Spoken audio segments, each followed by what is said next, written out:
So what were your best practices when it comes to putting your team together for syndication business?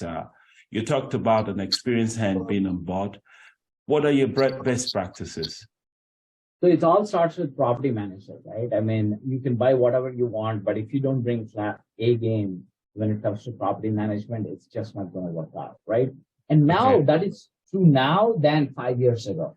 We got it so easy, right? Back then, like I was saying, right? My very first Dallas property, I paid like $50,000 a door. You don't get anything for $50,000 a door in the state of Texas, let alone Dallas or anywhere, right?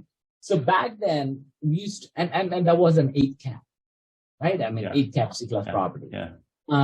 So even at 6% interest rates, it's hard to get an 8, even a 5 cap or a 6 cap, right? Right now, even with this interest rate so high. So what I would tell to the newbies is like, be like really, really careful with the numbers. Underwriting, you need to master that underwriting, right?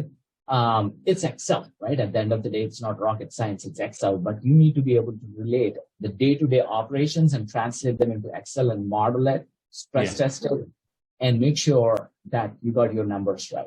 If you don't know those numbers, if you're not good with the numbers, that's totally fine. Just get a coach who's good with the numbers. But don't go without one, right? I mean, that's all I say. Not go without one.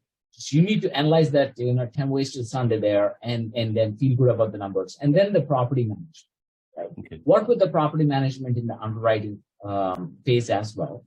And then if you do not like the property, of course, you take references and all that.